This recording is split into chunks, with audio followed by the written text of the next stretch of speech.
Welcome to Chill Shit. We're chillin'.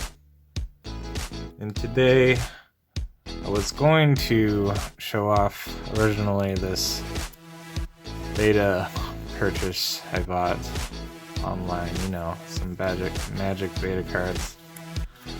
You know, some reserve lists. Some revised legions or legends. You know, whatever. Some Pokemon pulls, you know, the everyday stuff. But what I'm really excited to tell you about MetaZoo. That's right, MetaZoo. I am extremely interested in this game and getting involved with it, so I figured I'd make a video expressing my opinion of the game before I dive headfirst in, if you know what I mean.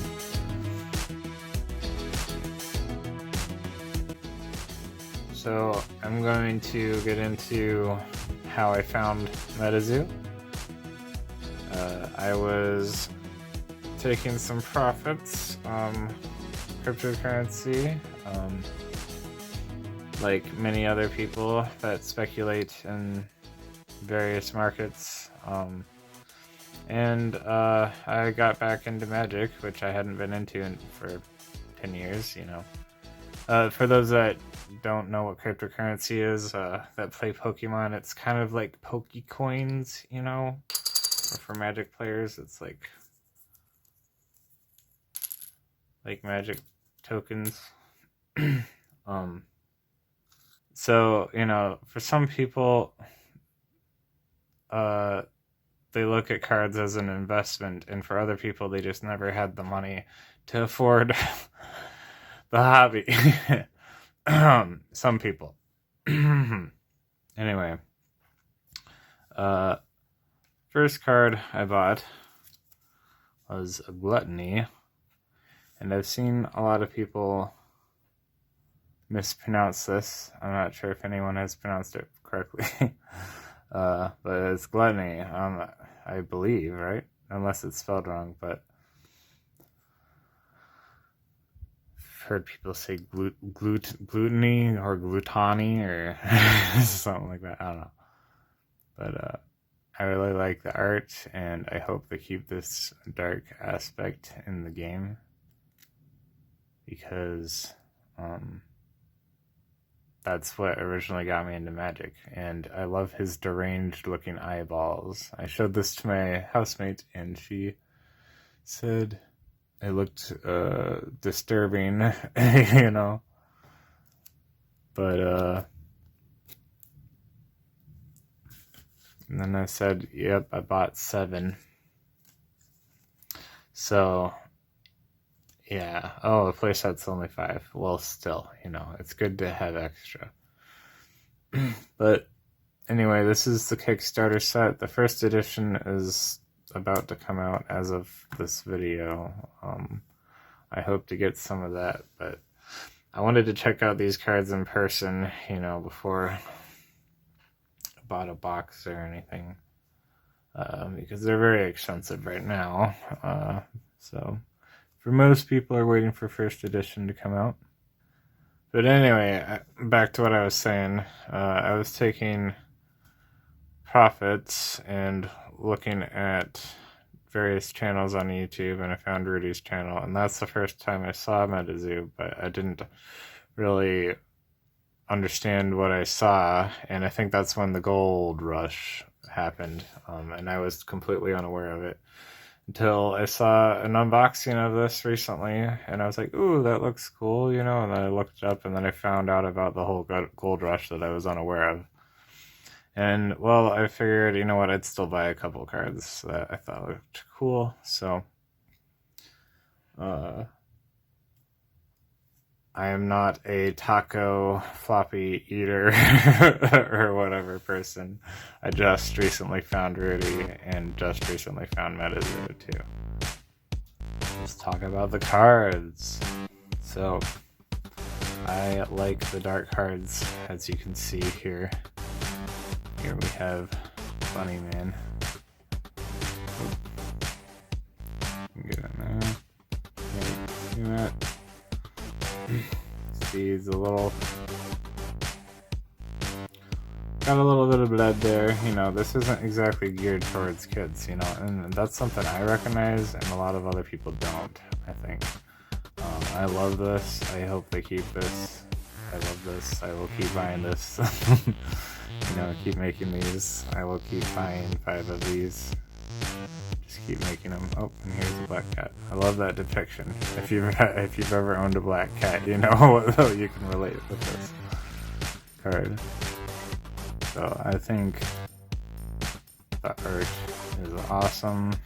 I don't have a large collection, but I am buying playsets if I can of the cards that I buy. Here in this stack, we have something a little bit more special. Here, it's a sample card.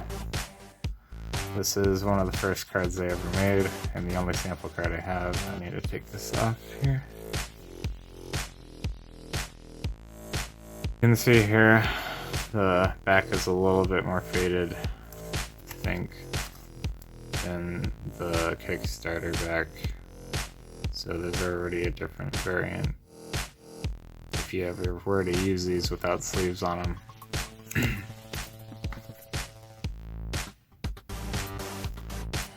Good thing to know when buying these. This one has a little ding in it. You can see there on the side. All of it.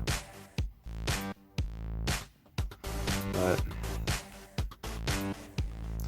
still, I wanted to at least get my hands on a single sample card. I put a max bid of 250 on a Boo Hag that I wanted, which was a sample card that I wanted to go all in on, and I should have put it down more apparently, but I was thinking, you know, I'm just speculating on these cards, like, it was my favorite card, but like when I'm just speculating, I couldn't justify spending more, and it sold for 260, and I wish I bid 300, but you know, you live and you learn. I would like some more sample cards, so just putting that out there, guys. I think they're really cool. I like the black border. I don't know if they're ever going to do it again, so, you know. Next up, got Necromancy. Again, more dark cards. I like graveyard stuff in Magic the Gathering, so of course I'm going to like this.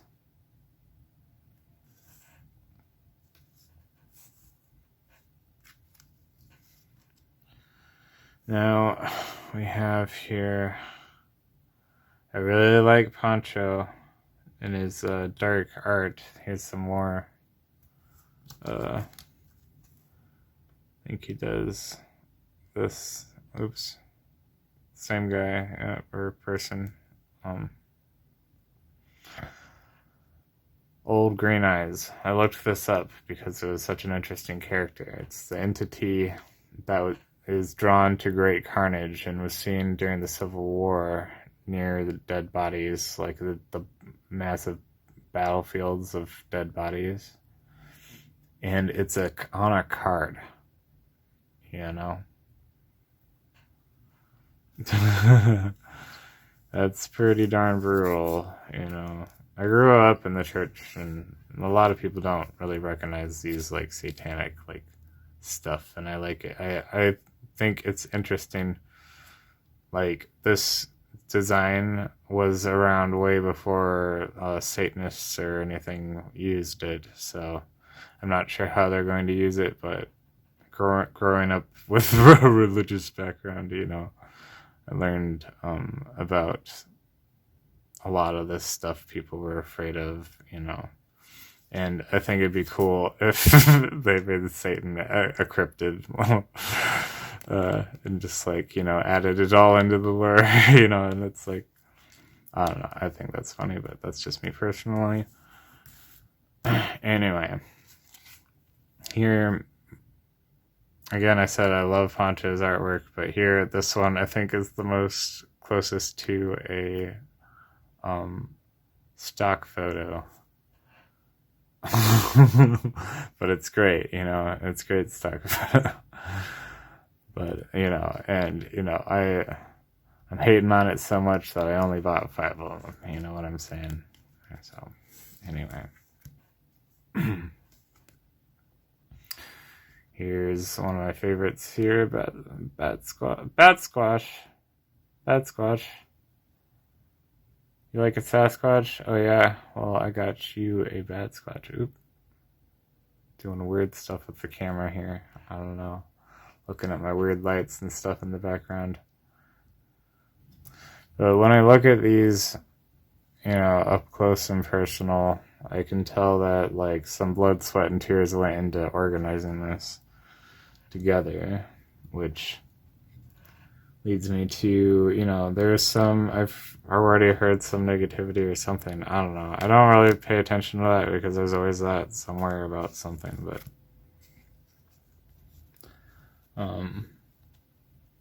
I can tell that a lot of work went into this, and I can recognize that, and I know that other people will recognize that, and it's worth me getting into, in my opinion. Like, I don't need anyone to tell me what I can see right in front of me. So, like, there's no way this isn't gonna do well, or at least exist for a while. Which is good enough for me. I think it's cool. So anyway, tangent. This was obviously not thrown together overnight. And the creator, first off, I think everyone has to give respect. And some people, would rather not see this, so I'm gonna throw that away. I think it's cool. I have to own it,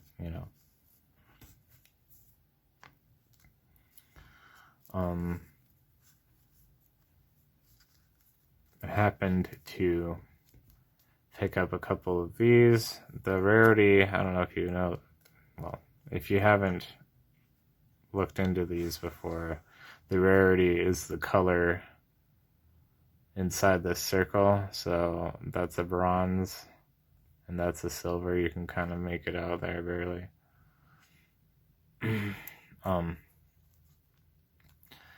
One of these was a misprint, and I'm not sure which one exactly. I actually couldn't remember. I was thinking that the common one, it was supposed to be an uncommon card. Because it's kind of strong, but then again, it's kind of specific. But you can have 10 in your spellbook, so I think it made more sense that it'd be common. But I had already bought 7 of these, so which was almost a playset. So just in case, I went and bought 4 of the uncommons, which is like a Magic the Gathering type playset. Oh, and there's a hug on Molly. Gotta give her a hug. So yeah, the creator, Mike, nothing but respect. Someone put a lot of work to get on this, to put this stuff together. And, the people that are into this most of them are young and naive, like, and me included. I'm buying this because I like it, and I think a lot of other people will like it too. And, the art is what drew me into Magic originally, and the recent art, look at this. There's Strixhaven Japanese box I've been planning to open since like April. I don't know what month it is, but yeah, you know what I mean? So I think the beginning of April is when I got that, but and here I am salivating over this stuff. Hugging Molly, yo. Hugging Molly. So the future, I don't buy this if you're an investor. The thing is people that like it and want it. It's like, well, I've got some money and I want to buy it. So, and I would like to get first edition. I'm not sure where to get it though. I haven't seen any yet in Michigan, state of Michigan. But so, investors. Looking at this game from an investor's perspective, you gotta recognize that when Magic the Gathering came out and when Pokemon came out, people didn't know that these prices would be skyrocketing right now. But right now, that's such a hot topic, and this game just came out. Price memory is very active right now. And it makes sense that now that we have something to compare it to, you have to compare it to the things that have come before it. In this game you can. Obviously you can compare it. And that's what makes it a more safe investment, which is why the price has skyrocketed a lot faster than Magic and Pokemon originally did. Now, me looking at it, this is just my personal opinion, of course. Not that many people know about this game. Hardly anyone know about this game.